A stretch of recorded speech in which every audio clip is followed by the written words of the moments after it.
Il est 19h sur RSP. Bonsoir Florian Berco. Bonsoir. Il est l'heure d'accueillir votre invité média, Edoui Plenel. Donc oui, ce soir, notre invité média est Edoui Plenel, journaliste politique engagé, écrivain et essayiste à la verve vive. Il est aussi le cofondateur et le directeur actuel de Mediapart. Edoui Plenel, bonsoir. Bonsoir et merci de votre invitation. Alors, Edoui Plenel, quand on dit Mediapart, on pense Plenel. Quand on écoute les podcasts de Mediapart, on entend la voix d'Edoui Plenel. Est-ce que c'est si difficile de dissocier votre personnalité du projet ? Il faudrait, et c'est même l'urgence, et c'est une bataille de tous les jours. C'est compliqué. Le logo de Mediapart, c'est un crieur de journaux, Web 2.0, repris de l'image au 19e siècle, de la presse comme vitalité démocratique. Le problème, c'est que c'est la moustache, le crieur, un peu. Il y a une équipe qui a la trentaine à Mediapart. C'est elle qui fait le boulot, c'est elle qui sort les infos, c'est elle qui fait les enquêtes.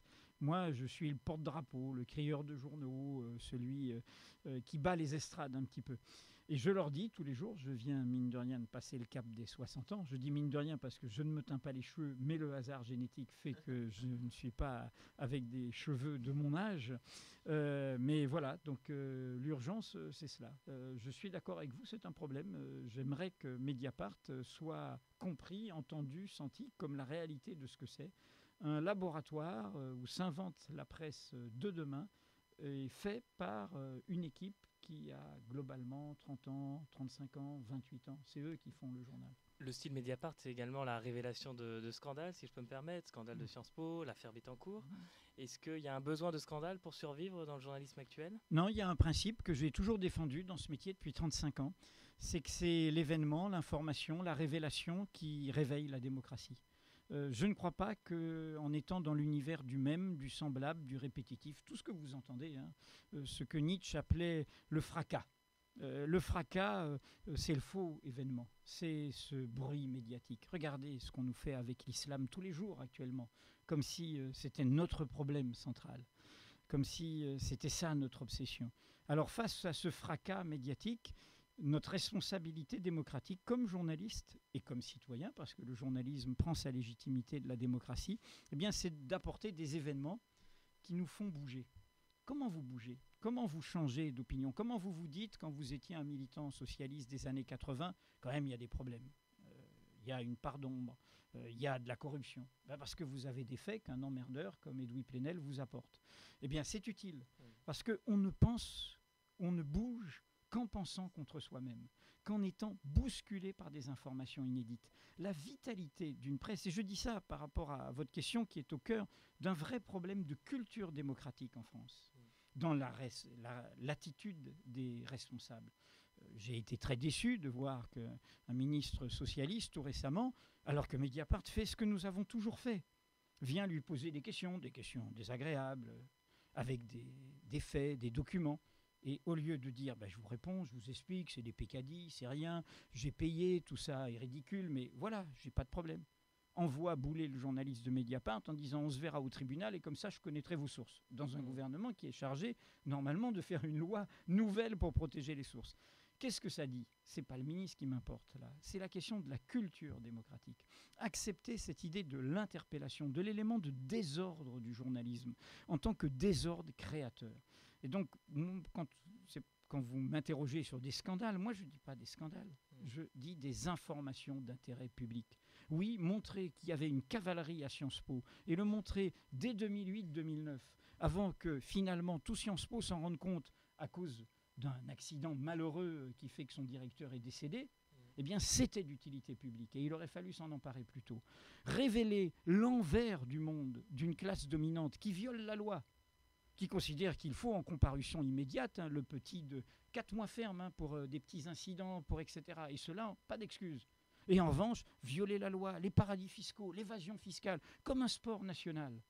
Alors que le budget, il est fait de l'impôt. Les écoles, les hôpitaux, les routes. Donc, c'est à ça qu'on sert. Donc vous êtes un indigné du journalisme ? Non, j'espère que je suis un journaliste, tout simplement. Non, mais par rapport aux autres, vous vous définiriez comment? Je ne me définis pas par rapport aux autres. Le journalisme est un emmerdeur, c'est un peu ce que vous sous-entendiez? Moi, je dis des évidences. C'est pour ça que je refuse de me mettre en opposition. Le problème, c'est le problème des autres. S'ils ne restent pas fidèles, au fond, à ce devoir d'origine. Prenez quelqu'un comme Albert Londres. Albert Londres n'était pas du tout un révolté, n'était pas un ancien trotskiste, était un conservateur et épousait tous les préjugés de son époque. Ils ont été journalistes. Ma seule ligne, la ligne de chemin de fer, il disait. Et rappelez-vous ce moment où il fait taire d'ébène.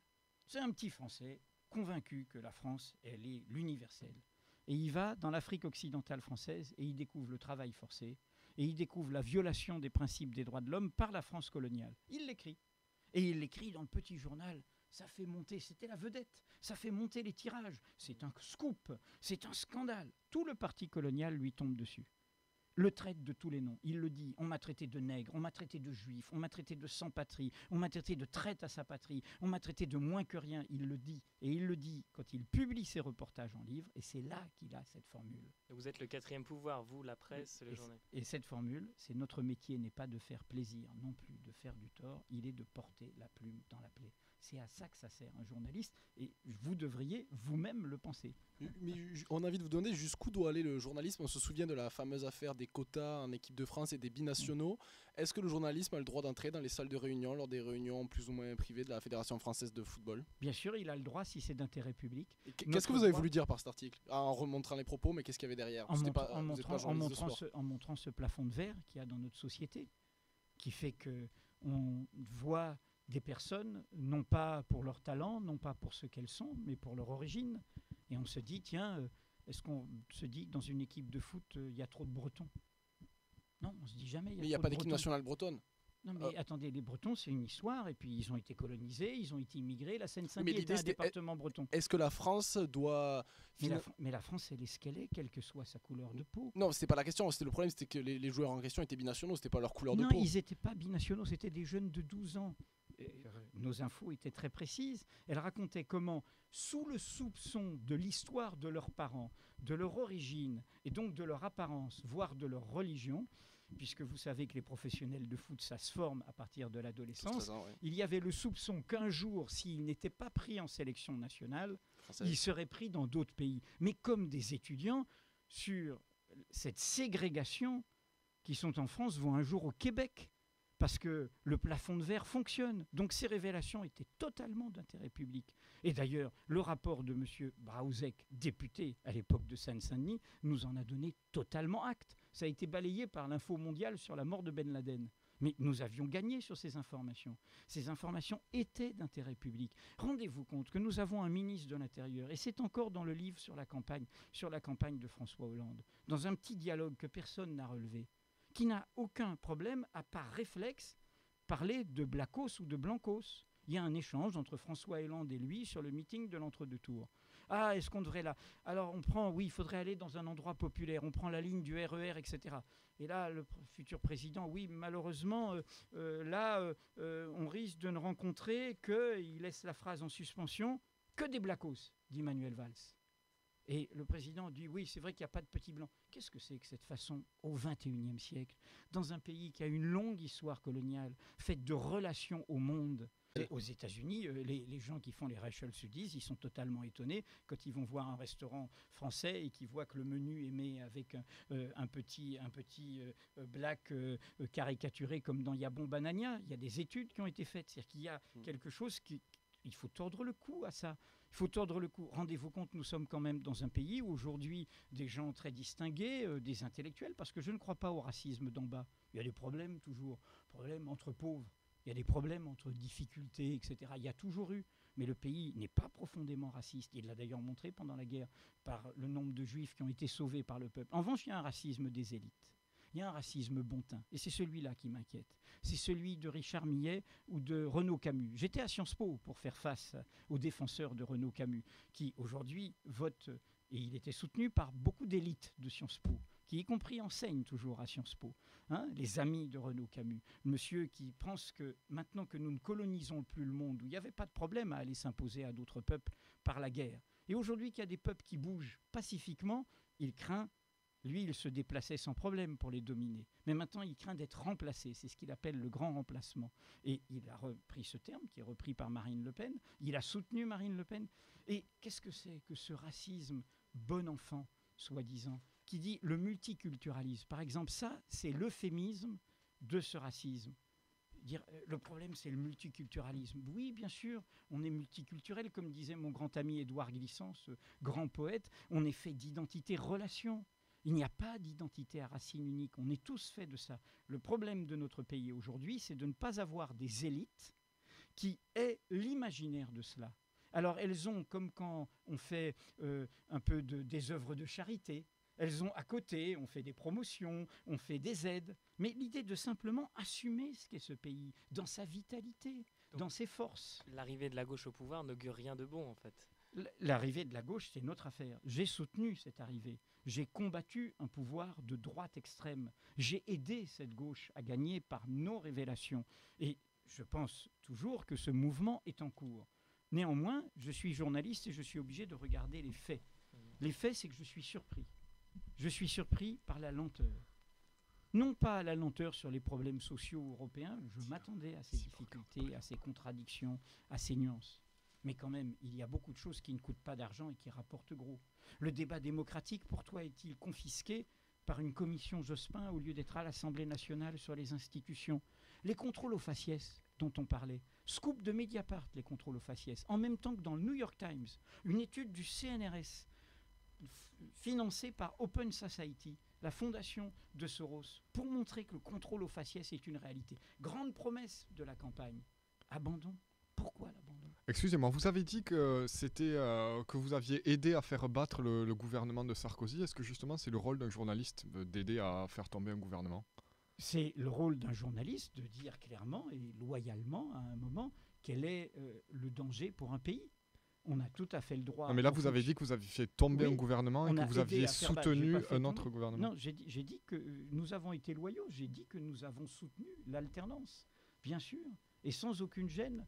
Et nous avons dit que l'alternance ne suffira pas et qu'il faut inventer une alternative. Je pense que si j'étais aux États-Unis, j'aurais dit qu'il faut battre George Bush Jr. et que c'est une catastrophe et qu'il vaut mieux sans illusion Obama. Je dirais la même chose aujourd'hui aux États-Unis. Vous voulez, monsieur Romney, avec ses paradis fiscaux aux Caïmans? Le journalisme n'est pas hors du monde. Le journalisme rend compte de ses informations, rend compte de ses faits, rend compte de ce qu'il publie en termes de vérité factuelle. Mais par ailleurs, le journalisme a le droit, à partir de ces faits, de dire voilà ce que je pense. Et moi, j'ai toujours dit il y a un danger Sarkozy, il y a un pari, et ce pari nous appartient. Et je dis aujourd'hui attention, il y a le feu, parce que cette présidence croit qu'elle a le temps devant elle. Et actuellement, elle est en train de décevoir. Est-ce qu'il y a quand même pas une dichotomie? C'est-à-dire qu'à la fois, vous dites je préférerais avoir un gouvernement de gauche qu'un gouvernement de droite, mais j'ai regardé sur Factiva, qui est un logiciel qui regarde tous les articles de presse publiés. Entre mi-mars et mi-juin, il y a 1255 articles qui ont été publiés mentionnant Mediapart, et depuis mi-juin, 167. Alors, bon, il y a eu les vacances, mais c'est quand même... ça va être difficile pour vous de gérer l'effet post-Sarkozy, non? Ah non, parce que je pense, je veux dire attention aux effets d'audience. Hein. L'audience ne dit pas exactement l'effet, comment ça creuse. Hein. En clair, il y a une nouvelle époque, il y a un nouveau moment, il y a un effet de bulle, il y a un effet d'apesanteur qui a eu lieu pendant cet été pour beaucoup de monde. Mediapart est en ligne, Mediapart fait son job, Mediapart publie des informations. Qui a publié les informations dérangeantes sur la banque publique d'investissement, sur le conflit d'intérêts énorme de Mathieu Pigasse? Nous parlons de la presse. Moi, quand je dis que j'ai souhaité l'alternance, encore une fois, j'ai souhaité pour mettre fin. J'ai documenté les raisons. Mais je n'ai pas dit je vous donne un chèque en blanc. Et en l'occurrence, je ne donne pas un chèque en blanc quand je vois que le conflit d'intérêts est maximal. Une banque publique d'investissement, on la confie à un banquier qui est au cœur de cette finance qui nous a mis dans cette situation, qui lui-même est patron de presse et qui se débrouille pour coincer l'un des ministres concernés en embauchant sa femme comme patronne d'un de ses journaux, c'est-à-dire Les Inrecuptibles. On est dans le conflit d'intérêts. Nous allons recevoir, là, M. Montebourg, nous allons lui poser la question. Dans les 3 conflits d'intérêts, qui doit démissionner? M. Montebourg, Mme Pulvar ou Monsieur Pigasse. Mais est-ce que vous vous attendez pas, vous qui avez dénoncé tous les conflits d'intérêts, toutes les affaires Bettencourt lors du quinquennat Sarkozy, à voir ressurgir ce genre de pratique pendant le nouveau quinquennat? Je m'attendais à être vigilant. Je ne m'attendais pas, encore une fois, à ce qu'il y ait des renoncements, des reculs, des manques de vigilance aussi rapides. Mais les parlementaires s'en aperçoivent. Ces 75 parlementaires socialistes ont fait un appel sur le vote des étrangers non communautaires. La commission des lois, cette semaine, s'est réunie sous la présidence d'un député socialiste, son président Urvoas, pour dire « Mais pourquoi la commission Jospin ?» C'est à nous de débattre de ça. Donc je pense que ce trouble que j'émets est partagé par tous ceux qui ont voté pour ce changement. Hein, le changement, c'est maintenant. Ils ont voté pour ce changement. Moi, ma position de citoyen, qui est par ailleurs journaliste, c'est que le changement, c'est notre affaire. Et comme je suis journaliste, ma responsabilité de journaliste, c'est pas de cirer les chaussures et de dire tout va bien, Madame la Marquise, c'est de dire voilà ce qui ne va pas. De continuer à être l'apporteur de mauvaises nouvelles. C'est comme ça que les choses Au final, en avancent. tant que citoyen, est-ce que c'est pas un peu déprimant de voir que vous avez un régime un quinquennat, pour être plus précis, que vous dénoncez, avec des pratiques que vous dénoncez, et au final, de ne pas avoir spécialement d'espoir avec un changement de gouvernement? Je suis d'accord avec vous, hein, mais l'inquiétude est l'antichambre de l'espérance. C'est là où croit le péril, croit aussi ceux qui sauvent. J'ai envie de vous poser une question en termes de valeurs. Est-ce que vous vous placez dans le champ républicain ou est-ce que vous vous dites libertaire ou encore quelque chose d'autre? Est-ce que vous estimez que vous êtes républicain en fait? Mes 2 premiers livres étaient l'un en 84, l'effet Le Pen, sur ceux qui menacent la République, et ça, c'est vieux, hein, donc ça fait 30 ans hein, quand même. Et mon 2e livre s'appelait La République inachevée. Donc je suis clairement du côté des républicains, mais je suis contre la confiscation par une vision fausse de la République. Une vision de la République qui a été marquée par le bonapartisme français, par Napoléon, par ce qui reste de monarchie chez nous et par ce présidentialisme qui est encore à l'ouvrage. Pour moi, la République, son idéal est démocratique. Et cette opposition entre République et démocratie est une opposition fausse, comme l'opposition dans l'enseignement entre pédagogie et savoir. Pour transmettre un savoir, il faut être pédagogue. Pour faire vivre la République, c'est le peuple souverain. C'est donc le n'importe qui démocratique. Et donc la République, ce n'est pas des élites qui savent mieux que le peuple ce qui est bon pour lui. C'est d'abord la vitalité démocratique. De ce côté-là, l'ex-président Nicolas Sarkozy est une grande source d'inspiration pour vous. Le présidentialisme à l'état pur. Est-ce que François Hollande vous fascine autant et sera source de prochains livres? J'ai jamais été fasciné. Hein. J'ai écrit La Pardon sur François Mitterrand. J'ai écrit Le président de trop, vertu de l'anti-sarkozysme et vice du présidentialisme sur Nicolas Sarkozy. Sur François Hollande, j'ai fait un livre d'entretien, d'interpellation avec lui qui s'appelait Devoir de vérité. Donc je sais à quoi il s'est engagé en 2006. Dans ce livre d'entretien, à l'époque où il était un homme libre, où il n'était pas candidat à la présidentielle. Et donc, du coup, ma vigilance, là, elle n'est pas vis-à-vis de François Hollande, parce que je pense que nous sommes sur un volcan. Je pense que ceux, quels qu'ils soient, qui font des calculs de 2 ans, de 3 ans, de 5 ans, ne se rendent pas compte de la catastrophe qui gagne. Et la catastrophe est là, et l'incident est possible, et le basculement est possible. Donc moi, je crie un peu au feu, je suis un avertisseur d'incendie, un lanceur d'alerte, et je jouerai ce rôle face à cette présidence.